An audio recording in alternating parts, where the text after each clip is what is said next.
Hey, yeah. So I joined. So there's this local group thing for my neighbourhood, and so anyone that lives nearby, that everyone sort of like jumps in there and downloads this app, and people will recommend people that have done work for them, or someone's got something to flog, or you get the idea. It's a little bit like marketplace, but people get into chats and start new threads off and stuff. And people were asking, there was one thread where people were asking why a couple of shops had been boarded up on Derby Road in Long Eaton, which I did a video on. So I explained, and because my friends are awake and aware, and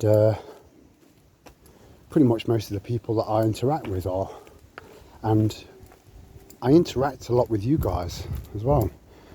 So you can fall into the trap that people are on the same level as you, and that's just simply not the case. So for pointing out that we need to pull together, and because we're on our own. It's us versus them. And so I was labelled. They never actually said you're a racist. They never actually said that. But there was a few people on there that were implying it, and it's got under my skin. It has pissed me off, you know. I have become fairly desensitised, or just toughened up a little bit. I don't know, but I still got a heart, you know. And just trying to get through to these people. They were just having. They were defending to the hilt that we've got so many British homeless people of all colours, and thousands of veterans sleeping on the streets, and they were still justifying and backing these undocumented arrivals that are still coming in their droves that we know nothing about. We know nothing about their history. We don't. And it blew my mind, you know. And then when they started to call me, you know, imply that I'm a racist, it did piss me off. I've had to kind of step away from it, because I like a fucking good argument, me, especially when I know I'm right. If someone calls me something that I'm not, my echoes get up, and I just don't back down. I don't back down. Just quite stubborn. I take after my dad. And ironically, there was a woman on this app in another thread that had been ripped off by just coincidentally by a man of a certain faith. Just ripped her off. She's a black lady, yeah. And I'll move on, you know, just to show how racist I am. I need to just get this off my chest. You know, this channel it's helped me so much, you know.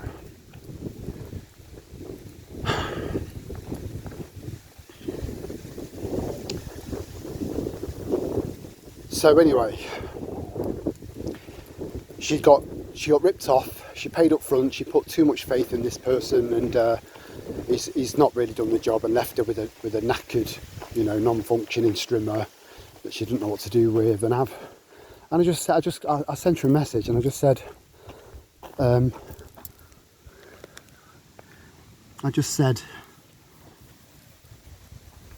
don't lose faith in people just because of one bad person. I'll do it for free. I'll come round, I'll see what I can do, and I'll do whatever I can for free, because she's got a disability and kids, you know, young kids. So she just can't do it. She can't do it.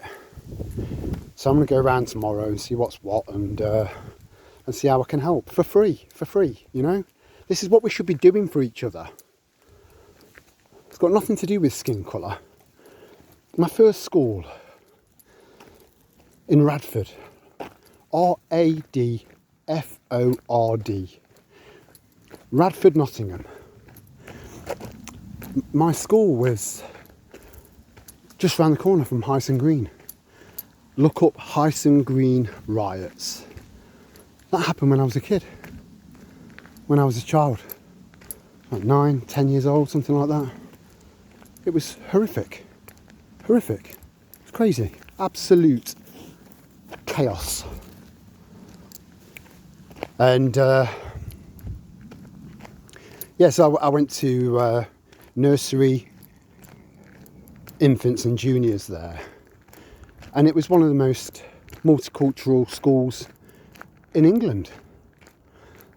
And yeah, I noticed that Ranjit was brown and Errol was black, but it didn't matter.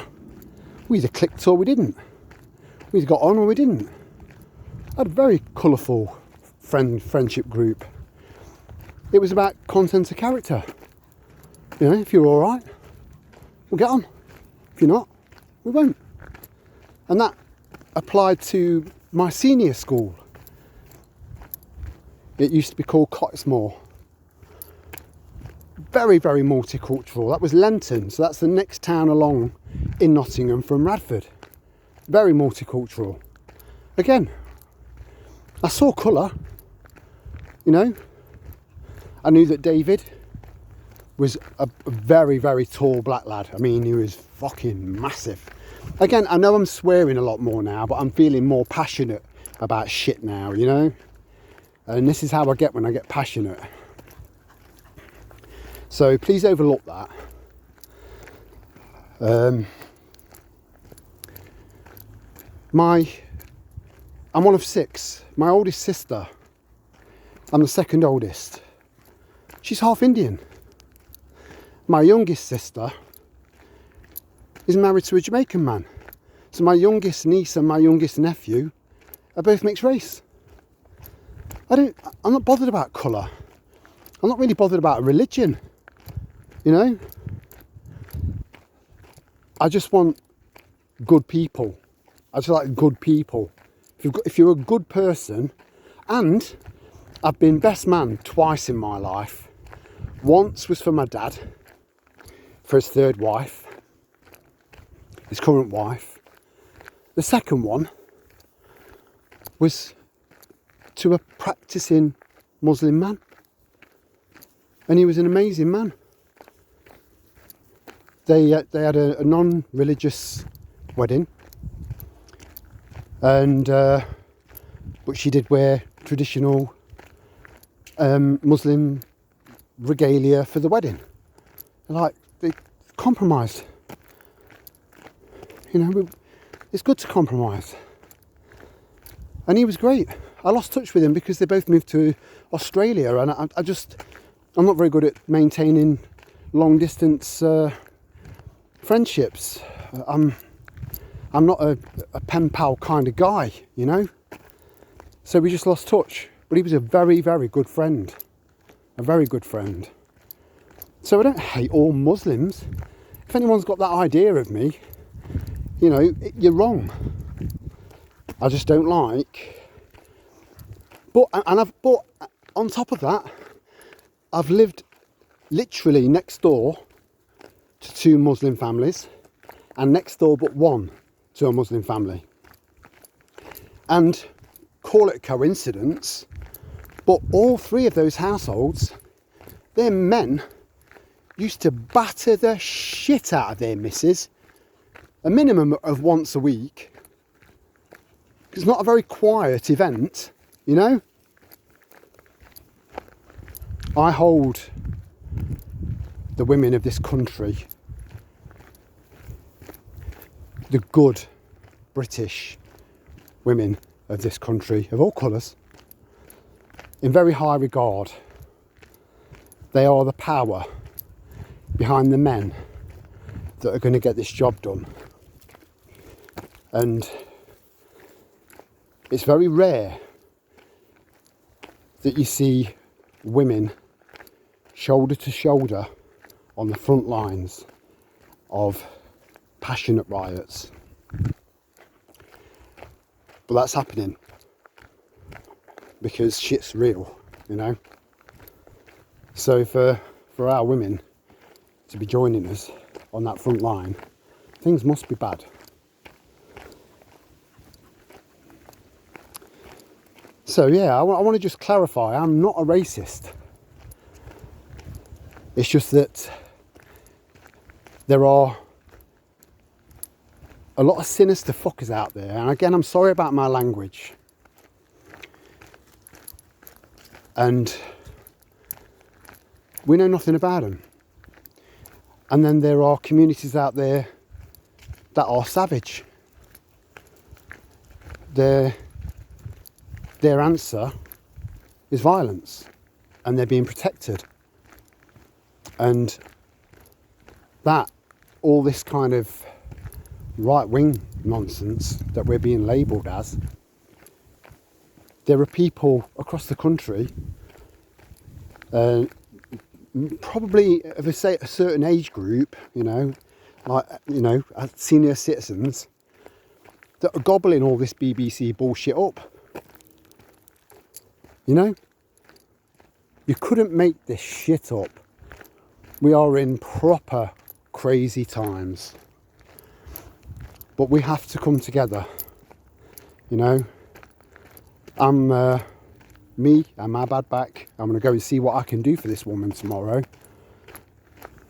It's not about colour of skin. It's about content of character. And if you're a groomer, if you're a rapist, if you're a murderer, the people are going to have you at some point. And justice will prevail. I could say so much more. God, there's just so much. I've got so much more to say. I'm also hearing a lot of whispers at the moment about the possibility of martial law. But because people are starting to kind of ease off the pedal a little bit now, I think the government are easing off the pedal. Much to their dismay, because that is one of the traps that they'd set for us, I believe. Again, these are all just my own opinions. I hope you don't mind my little walk and talks.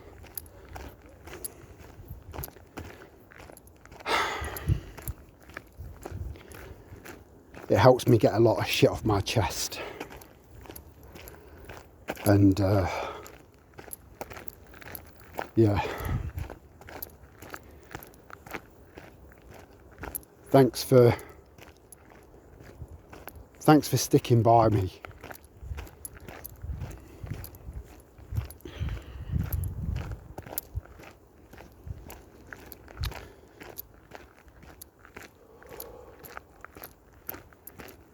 Yeah. I'll leave it there. I'll leave it there. I don't know if I'm going to upload this or not. I probably will. I'll see you in the next one. Ciao for now.